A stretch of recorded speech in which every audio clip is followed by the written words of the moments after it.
you have these dreams, you push for these dreams, and sometimes it doesn't come right away, but you just have to be patient. You have to trust the process and trust that the universe is looking out for you, and whatever's supposed to happen in your life, it will happen. It's not my time. It's not anybody else's time. It's honestly, it's God's time. When He wants it, He'll put that in front of you. But yeah, so just honestly, just trust the process the entire time, and know that what's meant to be will happen.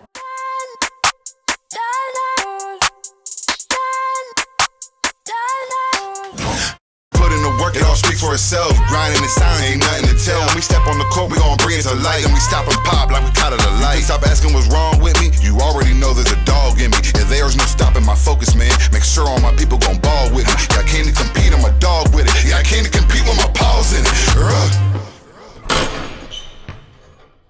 What's up, CTA family? Welcome back to the Compete Mentality Podcast. The Compete Mentality Podcast exists to motivate, educate, and inspire you guys to compete. Our definition of competing is doing what God calls you to do, even when it's hard.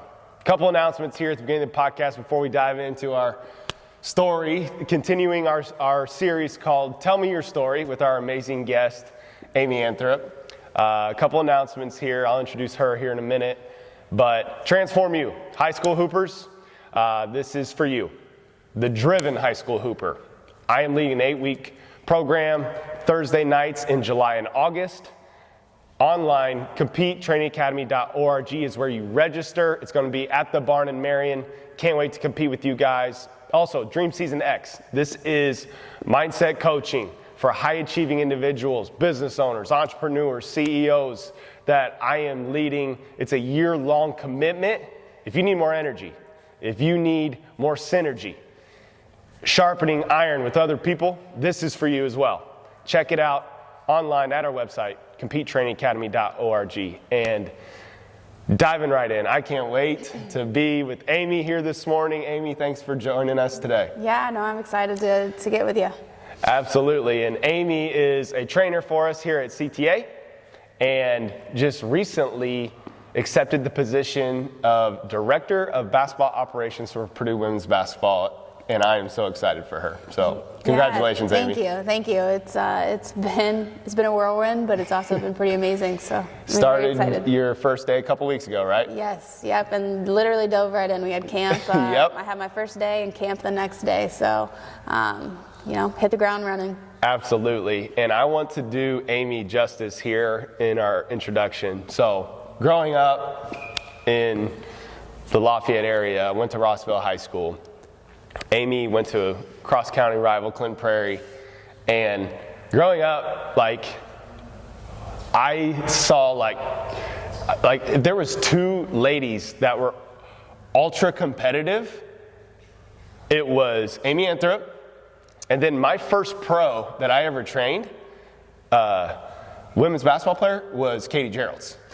And so the two people that I saw, I now live with a very competitive individual, my wife Courtney. But when we've known each other for a long time, and when I think of Amie, she embodies the word compete in all areas of life.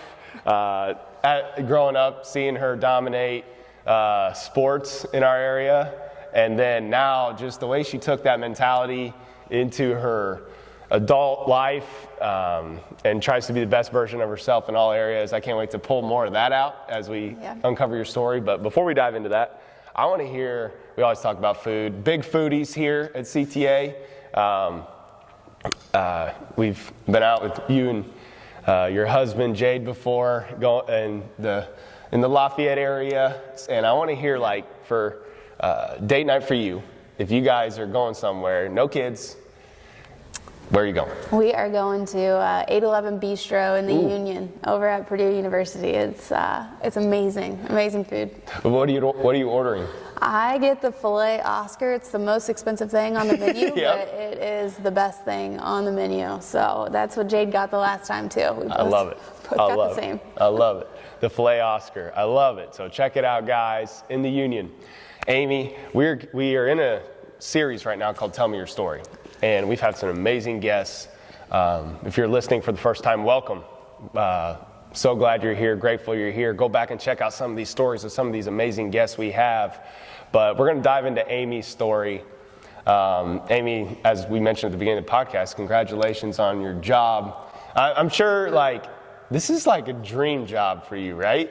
It is. Honestly, I've told a lot of people this, I've never in a million years thought that I would be qualified to work for Power 5, especially Purdue. I mean, I love Purdue. I always thought I would play there, and then one day I realized I wasn't quite good enough. So now it's kind of just so, to see how that has shifted, though. I felt from a young age I was going to be there. I didn't play there, but now, to be a part of it, it feels really special, and it's definitely a full circle moment for me and for my family, and it's just a really awesome experience. You're giving me goosebumps here on my arms and legs, and that is so cool to hear. I completely see what you mean there. I want to dive into more. How did it happen? Give us your journey from playing college basketball, Southern Indiana, to today.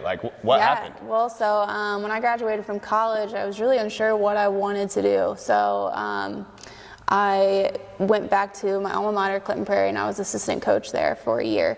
And I really thought that I would step away from basketball and be done, but I couldn't do it. I mean, basketball has been such a huge part of my life. So I was an assistant coach for 1 year, and then Fountain Central hired me as their head coach, and then I got into education from there. So I was at Fountain Central for 4 years, and then I went to Harrison in West Lafayette for 2 years, and then decided it was time to go back to my alma mater, Clinton Prairie. So then I went back there for 3 years, and I coached a lot of really good competitive girls.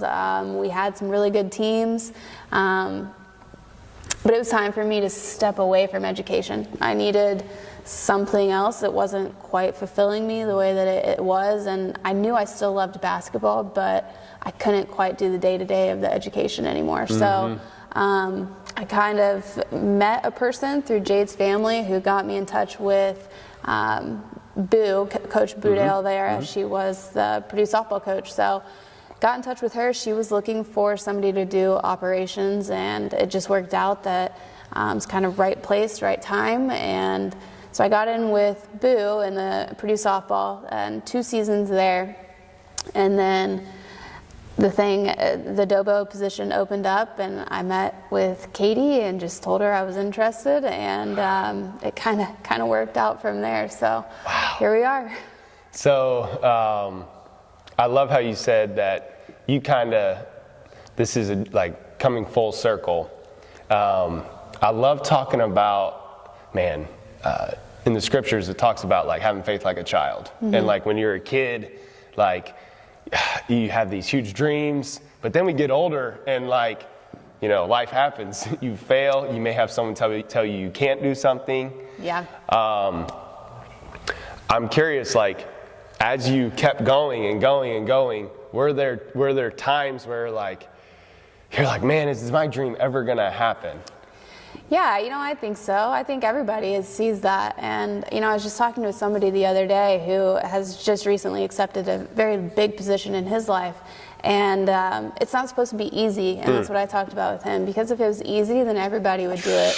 And so, you have these dreams, you push for these dreams, and sometimes it doesn't come right away, but you just have to be patient. You have to trust the process and trust that the universe is looking out for you, and whatever's supposed to happen in your life, it will happen. It's not my time. It's not anybody else's time. It's God's time. And when He wants it, He'll put that in front of you. But so just trust the process the entire time, and know that what's meant to be will happen. It's going to happen.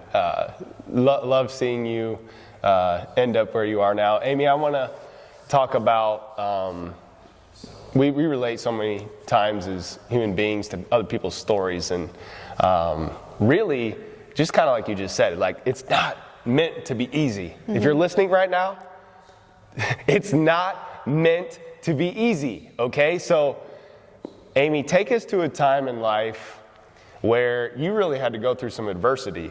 So we learn a lot of times from, failure. Failure can be our best teacher. Adversity can be our best teacher. But We always talk about in our mindset training that there's two good things about the past, right? It's you can learn from it, Yep. right? All of it. And then you got to be thankful for it because it happened and it is breaking you, shaping you, molding you into the person you're supposed to become. So share with us a time where you went through some adversity and now, hindsight being 2020, you can look back and be like, oh, thank you. Yeah, well, in college, if you look on paper, like I had a pretty good college career. I started every game, but there was one half, and I'll always remember this, there was one half that my coach didn't start me in the second half. And it was one of those things, like I didn't understand. He didn't talk to me before. I thought I was playing okay, but he didn't start me in the second half. And my parents weren't there that game.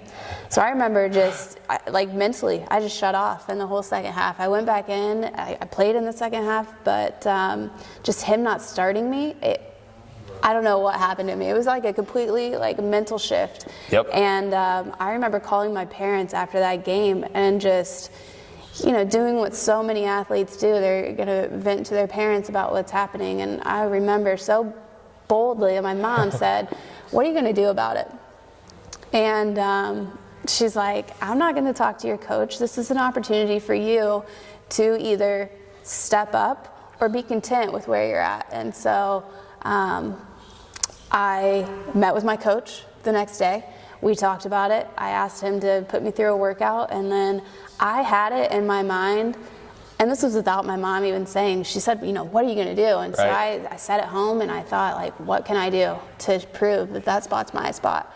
And I met with my coach. Him and I had a workout together, and then I had it in my mind she was my teammate, but I was going to make her look terrible for the next few practices before our next game. And so that was on defense. I was going to pressure. I was going to steal Amie the ball was a dog, y'all. I'm telling you. And I just, again, you have a choice to make. You're either content with where you're at or you make a change. And so I was not content. And if anything, that really put a lot of fire behind me.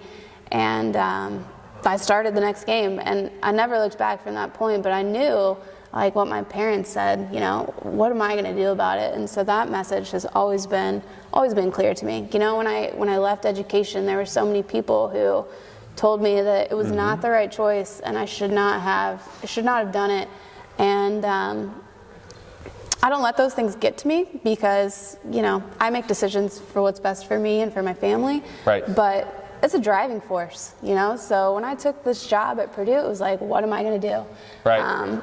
And so from the start, it was, I'm going to build really good relationships Yep. and I'm going to work extremely hard. And from, that point in college, it was always very clear. You always have to show up. You always have to be present, and you always have to work extremely hard for whatever it is that you want. That is so good, guys. Go back and rewind for the last 2 or 3 minutes there and hear that again. I'm going to pull a couple things out of that. Your mom said you have an opportunity when you didn't start. Guys, adversity is an opportunity.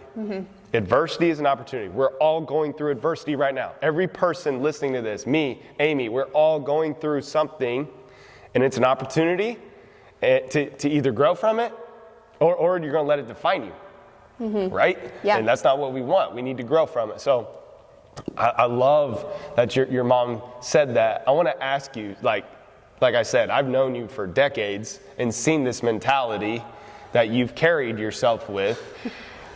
Who are the mentors? You mentioned your parents. I'm sure there's some, but who are some of the mentors that really instilled this mentality, and how did they do it?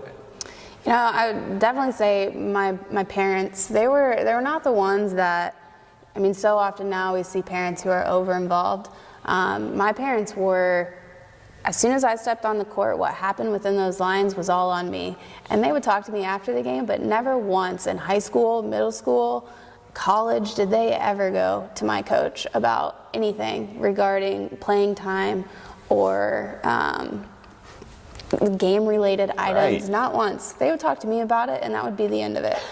And man. they were, and then when you circle back and you realize, hard work. Neither of my parents went to college, but they provided my brothers and I every single opportunity that we wanted.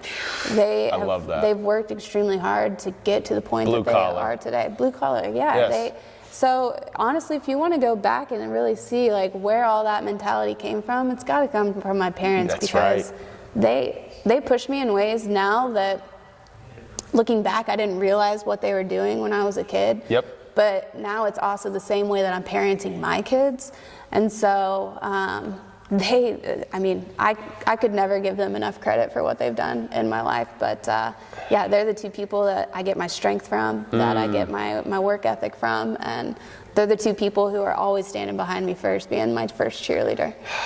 I love to hear that. I'm sure you picked up some great habits and tips from them. We love talking about habits here. Your life is growing. Your life is going in the direction of your strongest habits. So seeing you in the habits you had as you went through sports as a child to where you are now, I've seen you. It's not by accident. You have these habits. So like, I'm curious. We talk about the mind, body, and spirit a lot at CTA, and that it's all connected. What are some habits that you would encourage our listeners in their mind, body, and spirit that you personally do on a daily basis to keep you whole, to keep you strong, to help you withstand adversity? Because if you're not taking care of yourself like you're talking about, like that's when adversity defines you. So like to grow from adversity, you got to be taking care of yourself. Yeah, and I'm a wife, I'm a mom to 3, but everybody in this world has 24 hours in a day. And so a lot of people hang a lot of excuses up, like I am a wife and I've got these kids, but I think it's so important, no matter what it is. You can be a 3-sport athlete, you can be an academic all-state person. You've got to, though, find in that 24 hours time for yourself. And so what's really helped me over the last couple of years is I do dedicate a certain amount of time in a day to myself, and that's doing the things that I like to do. I'm big on reading.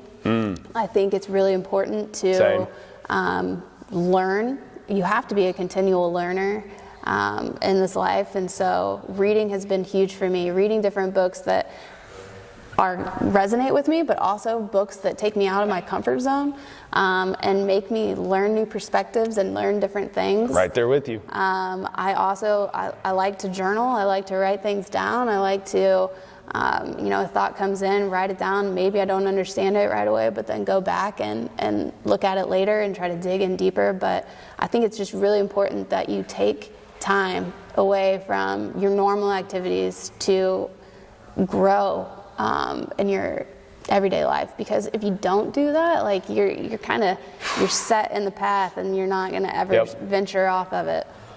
Absolutely. I love that answer.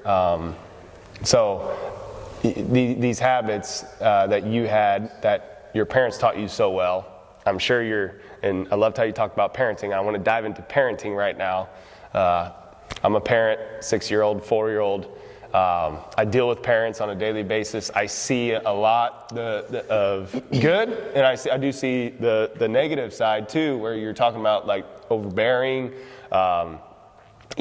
parents making their kid do things that they're trying to live through their kid. I'm curious, just some parenting. So parents, listen up here, some parenting advice. Like, what are you doing for your 3 kids right now to grow their mindset? My oldest son, I'm very competitive, almost to a fault. My oldest son has that as well. And so it's different now seeing it through my parents' eyes and what they had to deal with me. But right now, my kids are 8 and they're 6 and almost 4. And so everything that we play, we ask our kids afterwards, did you have fun? And that's it. Because my husband played in college, I played in college, like there are expectations that other people around us have set for our children, but if we're not having fun, because we're in youth sports, it's youth sports, if we're not having fun, then we're not going to play. And when it gets to that point that they say, no, it's not, to really listen to them and, it's their decision. It's their life. It's their experience.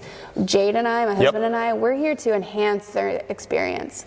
And we're never going to force them to do something. I think so often you talked about parents, like, if I ever have to force my kids to want to go get shots up, it's not fun for them. It's not fun. And if I ever force them to go throw a baseball in the yard, like, it is their experience. We're here to just make sure that we're doing whatever we can to benefit it. I think that's so good. And I want to add to that, like, I'm trying to do my best to help my kids, even at 6 and 4, like, understand consequences to their actions, like giving them the option to own their decisions. So, like, okay, you know, Grayson, he didn't want to play t-ball, right? So, okay, that's your choice, but you're going to miss your friends. You're going to, you know, if you do not want to play, I completely support that. But don't be complaining to me when you see your buddies going and playing baseball and t-ball, right? All right, so, like, I think as parents, we have to do a really good job educating our kids that, okay, and help them own their decision. Right. Just like exactly what you're saying, that, like, all right, hey, I'm not going to make you go get shots up right now, but you're telling me you want to play in college, okay? A college basketball player would go get shots right now. If you don't, like, that's okay. That's okay. Like, that's your decision. And I'm not saying, like, you know, making them feel guilty, or, you know, there's a balance, right? My goodness, I mean, there's so much thrown at our youth today. There's more options than we had growing up. Holy cow. It's a lot. There wasn't training when we grew up. I didn't have a trainer. Did you? No. Yeah, no, there wasn't a trainer. It was my dad. Yeah, it was us in the driveway, right? So there's all this being thrown at our kids, and so there's definitely a balance in, you know, rest and not over. And I love 3-sport athletes that get that break from sports, because then it's fun, right? They're playing out of the competitive love for the game. Well, and like you said, I mean, 3-sport athletes, like, that's a whole other tangent we can go on. But like you said, there are so many more opportunities than what we had. And I think a lot of the times parents feel like now they have to specialize in one sport and play it year round, because there are trainers, there are camps, there are all these opportunities. But, you know, we make our kids play 3 different sports. You know, our middle wants to play soccer year round, but we're not going to do that, because you learn so much about life in sports. And so, you know, if you can get it from whoever, all these different coaches who have a little piece, all these little people that help build up your child, I think that's very beneficial. I love how you said you're trying to help your child, and you're trying to enhance their experience and provide them the best experience. And that's what you're trying to do as an individual, as parents, but also, like, asking them at the end, did you have fun? If you help your child find their passion and what they're having fun with, I like to call those, like, superpowers, like your unique design.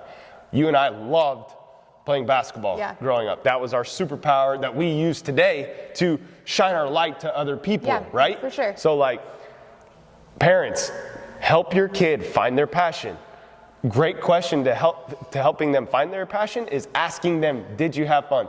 Drew Brees' parenting advice, I got on a podcast with John Gordon. Amazing podcast. Go look it up. John Gordon, Drew Brees, his parenting, his phrase that he tells his kids every day: do your best, have fun, never quit. Do your best, give everything you got while you're there. Have fun while you're doing it. And we're here, so we're not going to quit. While we're here. I don't care if we're getting beat by 40, right? Love that. Yeah. So, Amie, thanks so much for joining us today. It was such a pleasure. There's so many tidbits I'm going to take out of this and re-listen to again. And listener, thank you for joining us. Truly, it's an absolute pleasure to join you each and every week. If you enjoyed this podcast, please share it with somebody that needs to hear this. Amie, I can't wait to see you and Katie and the staff just dominate this year, and you guys just pouring into those girls and what you guys are going to do this year. Really excited about it. Me too. Coach Katie's building something great over there. No doubt. Thanks for joining us, CTA family. Always remember to compete. Do what God's calling you to do, even when it's hard.